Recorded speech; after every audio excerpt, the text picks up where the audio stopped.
Welcome, everyone, to another episode of Mastermind Mastery. This is the podcast for you if you are wanting to create or already running peer groups. It's what we call PACs, peer advisory councils. They might be known as mastermind groups, CEO peer groups, all the same. But this is the podcast if you want to run better PACs, that you want to be better at being a moderator, you want to up your game, learn advanced techniques, hear from myself as well as guests, what works, new concepts, trends, techniques. Also learn content, things you can take back to your meetings, different ways to do different things to solve problems that we all have when we're running groups. It will increase your retention, reduce your attrition, get you more members, make you more money. This is the podcast for you. I'm Corner Stolz, the host. I've been doing this since 2005. I built a territory of 10 plus groups, sold for a multiple, started LX Council, Leader Exchange Council in 2012. We are a licensing model. We are the leading educator in the peer advisory council space. We have the podcast. I have a licensing program with certification. I've written 2 books. So today, when you hear this episode, each and every week, it's a new podcast where we dive deep into a topic for 15, 20 minutes. One week, it's me doing a deep dive on all the experience and insights from not only today with our entire licensed partner community or the past, what I've learned along the way, but we also have guests that are out there doing groups today that share their insights and new concepts. So let's get started with today's episode. Hello, everyone, and welcome to another episode of Mastermind Mastery. I am your host, Corner Stolz, and today's episode is all about kind of phase 2.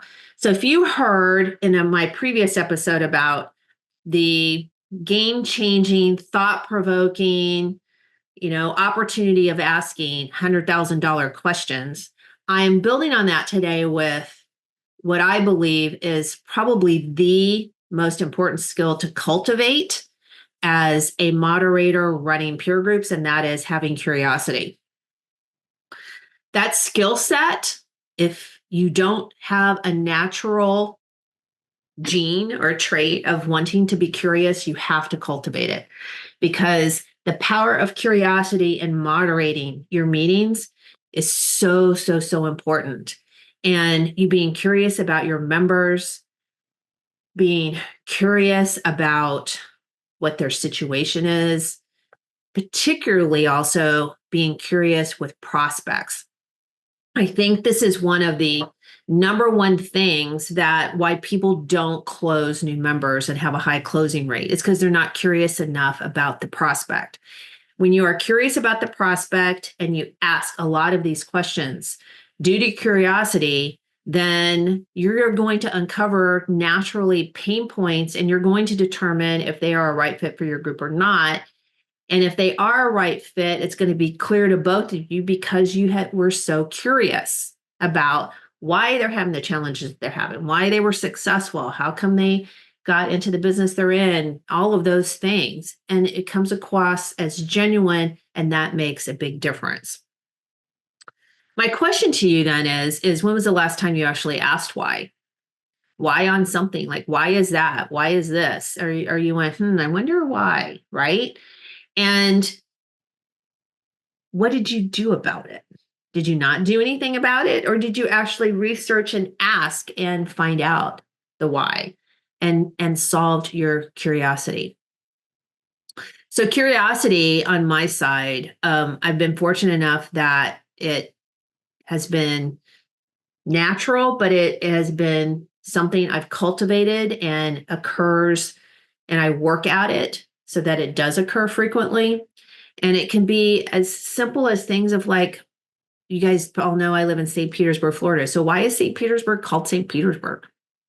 Why are there not buildings right on the water and instead there were parks? And, and many of you know that I met my husband here. We were married in 2020, and I was the boater in the family. He has become a boater, but I love his curiosity And because he definitely has curiosity. And there's not a night that goes by that there isn't a question of why that's asked, and that we both have our phones and trying to figure out the answer. But you guys can relate, those of you that are boaters, because initially his curiosity was, well, Tina, why are toilets on boats called heads? And why is there starboard and port? And why isn't it not left and right? I don't get it. Why is this whole other language in the boating world? Why can't we all have the same language? And it just struck me as so funny, because I grew up with it. I'm like, well, those are really good questions. I don't know why there's a total different language and all of that. So we would always go search that and have a lot of curiosity. And curiosity, unfortunately, as adults, okay, because there is a quote about old age begins when curiosity ends. And my challenge to you today is don't let that happen to you. Don't let whatever age you are diminish your curiosity, because when you are running groups, you have to have high curiosity. And that happens because as we're adults, our curiosity wanes, right? So, all the research says that curiosity is highest when we're all children, 3 to 4 years old, primarily because we are able to speak and be a little bit more aware. And a child will ask up to 100 questions a day, right? So as time goes, our curiosity goes downhill. Why does it go downhill? Because the more we think we are familiar with something, the less curious we are about it.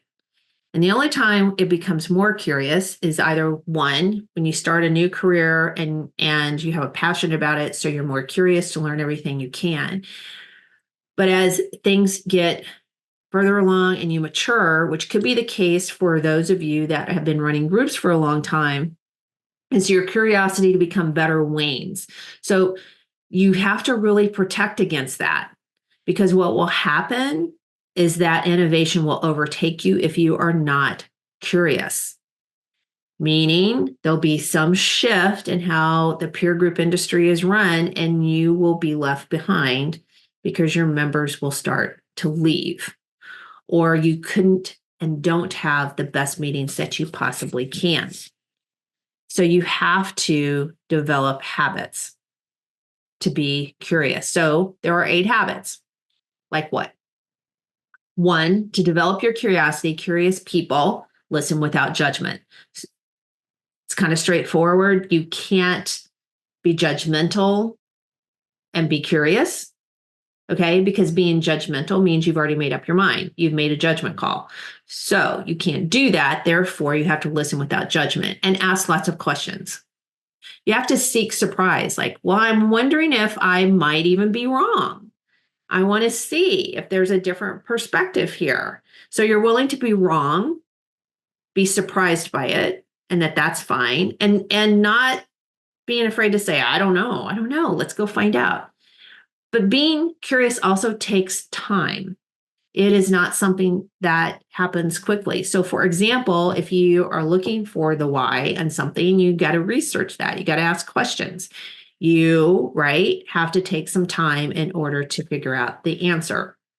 And that whatever that answer is, etc., it never actually impacts how you're thinking, because you don't let past hurts affect what you might find out about being curious. So those are habits of curious people, right? You're going to ask questions, you're going to listen without judgment, you're going to be fully present. Now, think about if you cultivated that with your members in your group, that you got them into the habit of listening without judgment.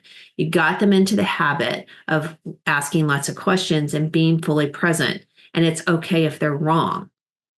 So if somebody indicates to you in a conversation, let's say you're processing a challenge, and there's questions being asked, another member could ask a question, well, I'd be curious as to why you think that way. Or I'd be curious as to, right, what assumptions are you making?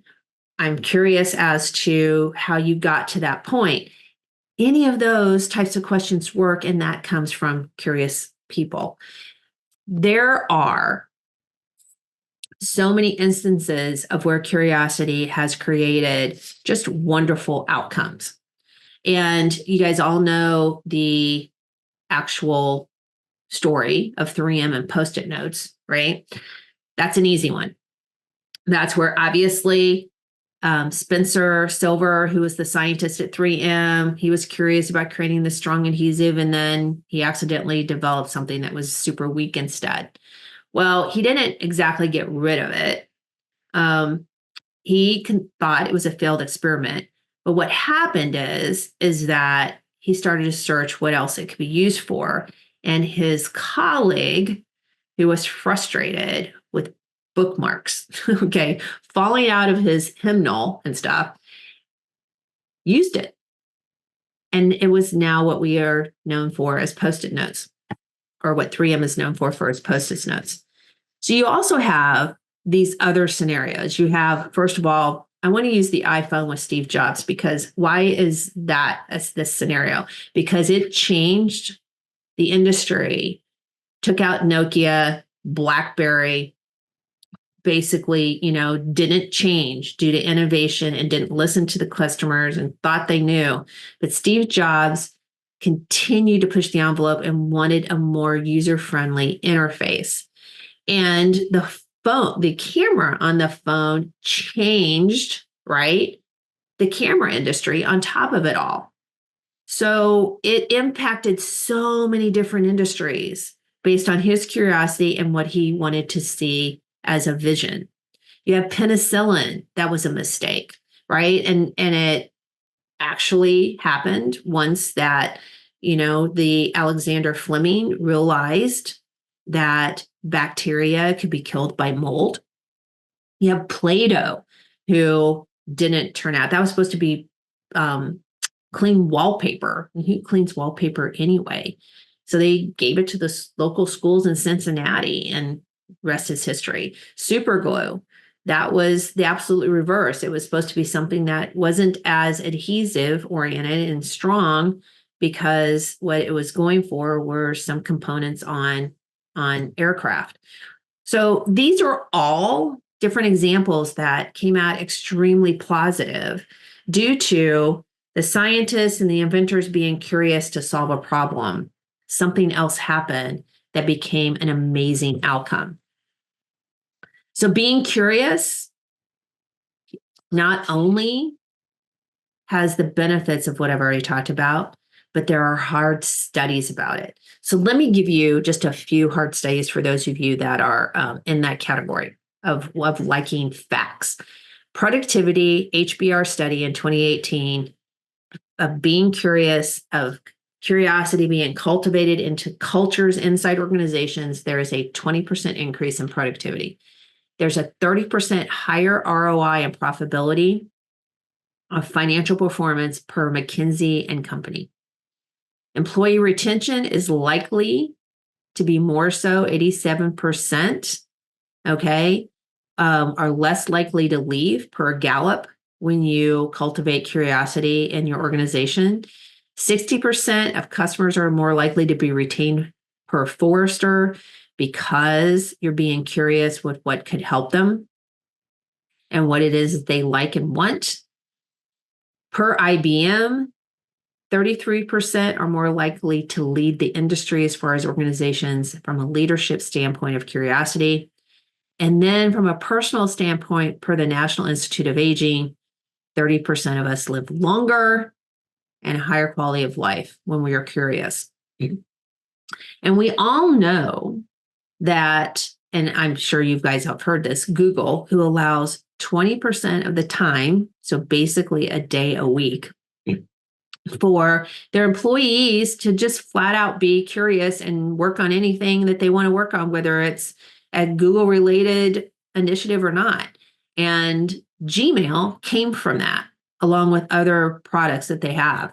But it became such an integral success factor for Google, and it all came from this 20% time they gave, which was to cultivate innovation and curiosity.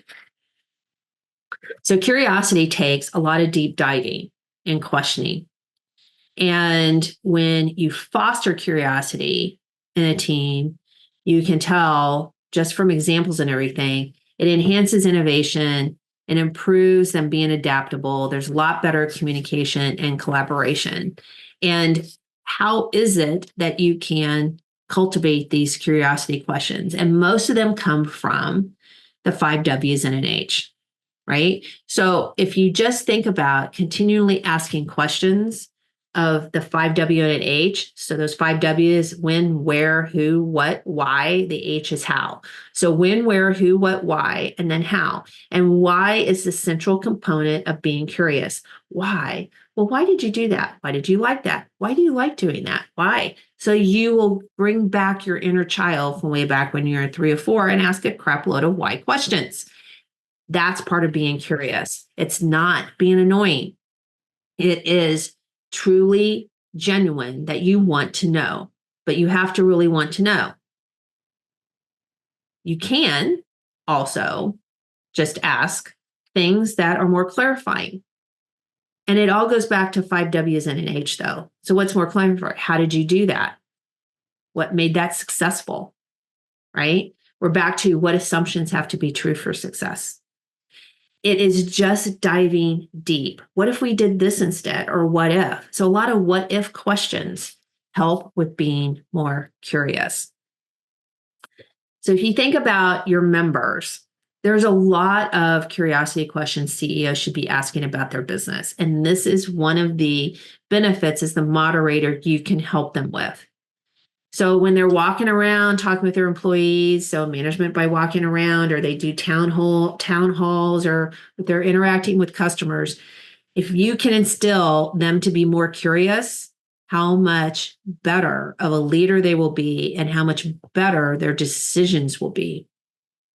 So if they were just like even walking around and asking employees, is they can ask things like, what trends outside our industry do you think we should explore? If you were in my shoes for a day, what would be the one thing that you would do differently? What's one thing you think our customers would love if we, actually offered that, right? What's a risk you think we should be taking that we're not?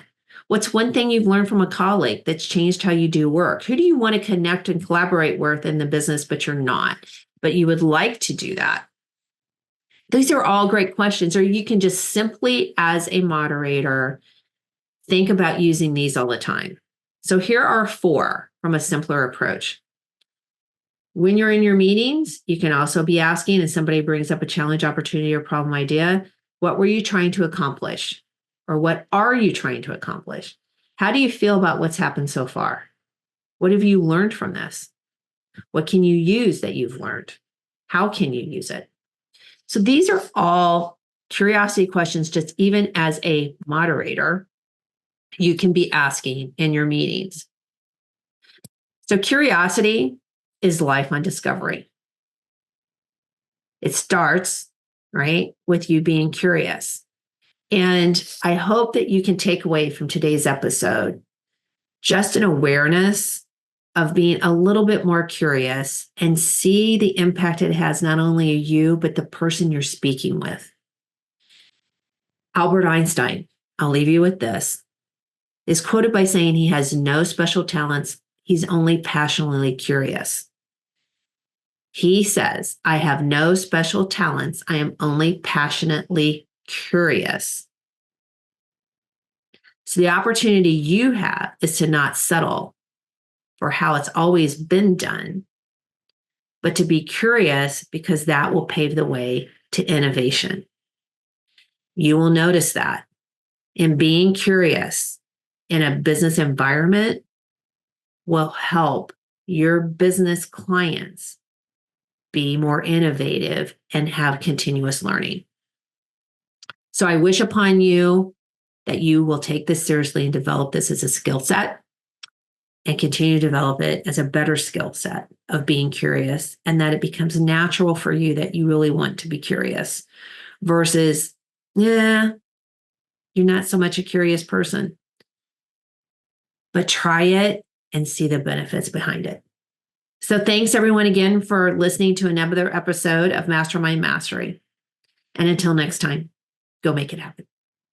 Thank you, everyone, for listening to another episode of Mastermind Mastery. And to get access to today's episodes, not only the show notes, but any tools and resources, encourage you to not only will you find them in the episode show notes, but also you can go to the website www.lxcouncil.com, so lxcouncil.com, and you will find a plethora of articles and content and tools and resources and worksheets and things like that that can be helpful to you in creating and running successful packs. I want to leave you with one thing that we end and teach to do in every single meeting, and that is the very last thing is to ask, what is your takeaway from today's episode? I encourage you to give that thought.